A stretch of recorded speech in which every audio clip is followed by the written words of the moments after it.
Oh, hey AD, what's up? It's Troya Sivana. This is my house in Melbourne. Please come inside, make yourselves at home. I have been waiting for this day for my entire life, so.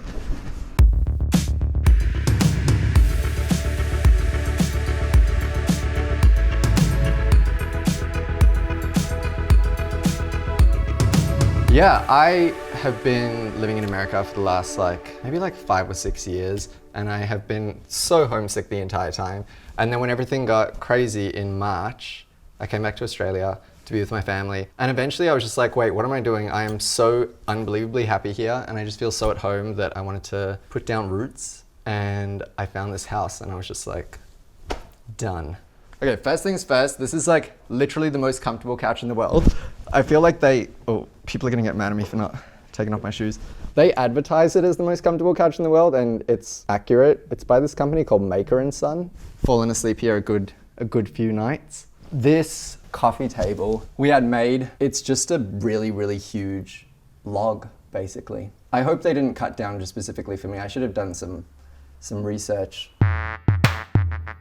One of my favorite art pieces in the whole house. This is my Ramesh Sculpture. The artist Ramesh just is so sick and eccentric, and she also has a huge penis.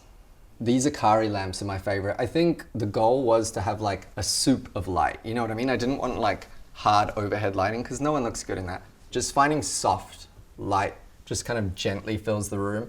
And we kind of followed suit with these pendants. They're vintage, and I feel like they kind of look like alien skin or something. They sort of feel like what I imagine alien skin would feel like, and I love them. They glow at night. You guys should have come at night, in all honesty, because the house, with all the lamps and stuff, it just feels super, super cozy.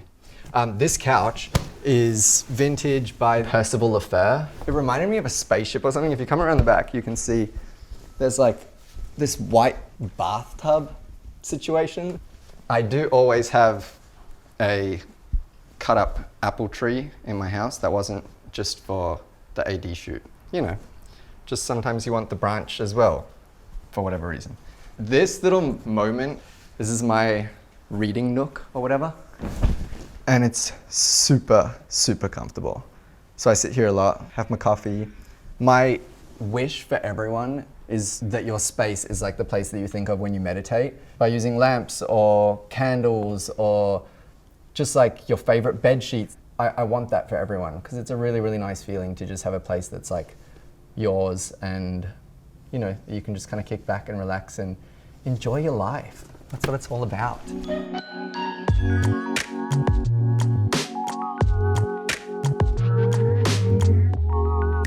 I'm gonna say this a lot, but I think it's my favorite part of the house. It just feels really, really chill. We've got this awesome green stone. Look at this table thing. This is a servery. I think the technique is called end block, where each of these pieces is a separate piece of wood that they stick together, and then they cut it, and you get this finish or whatever. And apparently it's food safe, so you could eat your dinner off of it, but I use plates most of the time. One of my favorite things about the kitchen is this situation. Sometimes I stand here and serve coffees or whatever to people if they're in the garden. All the appliances are integrated, which is sick. I'm not gonna show you my fridge because it's mostly just beer and old takeout food. The materiality in the kitchen is, I think, my favorite in the house. We've got all of this black steel, and I love the way that it shows, I don't even know, these sort of natural markings, and then just wood, heaps and heaps and heaps of wood, because I love wood. So we did a really, really big renovation on this house. The kitchen's all totally brand new, but weirdly, there used to be a toilet here. It was still the kitchen. Kind of grossed me out. And so we got rid of it, and I'm gonna show you where we put it, because I think it's kind of sick. Let's go upstairs. Oh, come here, I wanna show you the ghost. So if you look up here, we've got two art pieces. There's a little ghost by this artist named Nell. It's hand-blown glass. I just think it's so cute. Kind of reminds me of my dog back in LA, which I unfortunately haven't seen for a couple months now. Feels like a little bit of Nash in my house, which is nice. And this is by an artist called Sydney Ball. And there's another one outside, which I'm gonna show you soon. Come upstairs. So here we are on the landing. This is one of my favorite places in the house to come and look. It's kind of lofty and reminds me of some places that I've been to in like Williamsburg. There's so many places to sit in the house. Like you can be sitting up here talking to someone down there with no worries, or you could be working at my desk. Just heaps and heaps of books. Not a lot of people know this about me, but I am very, very gay. And so just in case people don't know that, I litter gay, homoerotic books all around the house. Sorry, don't look. I got this book, Jack Pearson, one of my favorite photographers. I shot with him a couple of years ago, and it's just so, so, so sick. Oh, look at this one. I got this 2 days ago. Hotels of Pyongyang. Super, super, super interesting. Kind of like finding beauty in everything, you know? A lot of this is photography, and a lot of the photography I've realized that I'm most interested in is like documentarian style, like sort of voyeuristic, where it's not necessarily like a setup photograph or whatever. You really do feel like you're getting a peep into someone's life for just like that, you know, quick second. So, this is the guest bedroom. Another huge Akari lamp, which I love. And then also the whole house opens up onto a park on this side. And so I just like the idea that if you open up this window, you get to hear the birds and stuff in the morning, and Australian birds just sound insane. So these cork ceilings were original to the house. It kind of makes the whole house feel kind of like a really cozy cave. And we did the walls in this like Venetian plaster, which is so smooth and soft. And so I feel like everything just kind of like hugs you at night. I really do mean it this time. I think this is my favorite room in the house. It's my sister's bathroom. Just like the colors and everything, it kills me, it really does. Like Flack Studio, who I worked with, did the most unbelievable job. I'm just like obsessed with all of this detailing and everything, and there's a massive skylight above my head as well, which is sick. Lets in so much natural light. Sometimes I'll just come into this bathroom, even though it's not my bathroom, just to kind of like watch how the light changes throughout the day, because it's really, really nice. This is my sister's room, Sage. Super cozy, super comfy. She's got this little balcony out here, another little Akari lamp. To be able to live with her, give her like a pretty room that she loves and that she can like make her own, has been so, so, so nice.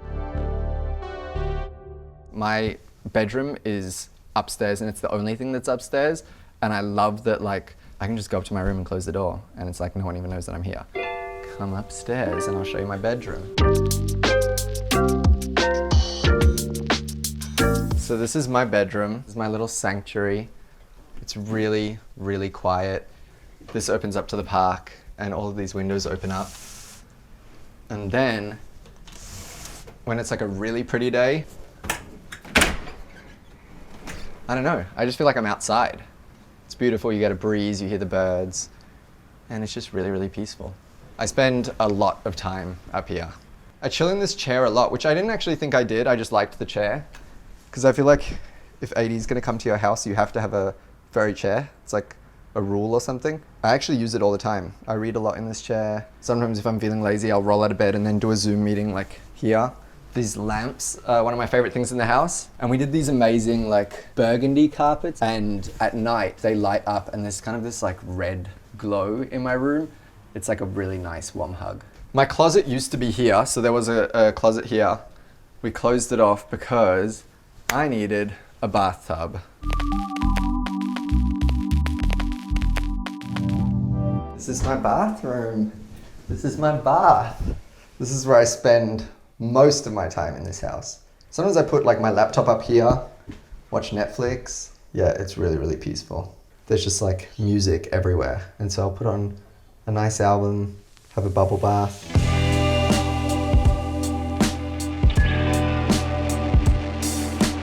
This is my actual favorite part of the house. I think this is the reason why I fell in love with it in the first place. You can fold away these doors, and then there's this courtyard that's just like actual heaven to me. Again, you can see like the LA, California influence, but then we've also got like a lot of Japanese stuff. This is called a swamp cypress. There's little fishies in here somewhere. I don't know if you can see them. And then we've got like native Australian, like doesn't get much more Australian than this. or like the big eucalyptus tree. It's just like paradise for me. I spend a lot of time out here watering the garden, looking after the plants. So because we took the toilet out of the kitchen, we needed another toilet downstairs. And so I was like, what if we create this like fantasy, like outdoor toilet situation? So this used to be a wine cellar, and now it's this. I wanted one of those bathrooms where, you know when you go to a restaurant and people are like, oh, have you been to the toilet? You have to go to the toilet. Just kind of lent into the fantasy and lent into like a little bit of surrealism. The walls are all curved, so it's kind of like a cave. I think the color's called oxblood. Yeah, I'm just obsessed with it. It smells really good. The Sonos is tucked away. Sometimes I make it feel like a rave in here, like if it's all quiet in the house or whatever and you come in and it's like while you're peeing. Obsessed. I think it's so dramatic and extra and I love it. One more thing I want to show you. I'm getting my phone so that I don't this up. Basically, the history of this house was in 1874, this was a handball court. How long ago was 1874? 146 years ago. So 146 years ago, this was a handball court. And then it was turned into a brick factory. Throughout all of the multiple renovations that this place has been through, one thing remained. If you look really close, you can see two handsome men playing handball in a court. And then there's this like weird sort of spear thing on the side. And then you walk over here and it's the same bloody spear. I really love the idea that this house has had so many lives and been through kind of just so much and seen so much. I'm only 25 and this house is like 146 years old. So I'm really, really, really proud and super, super, super grateful to be able to live here and call it home. I'm super, super grateful that you guys came over because this is like a really big dream of mine.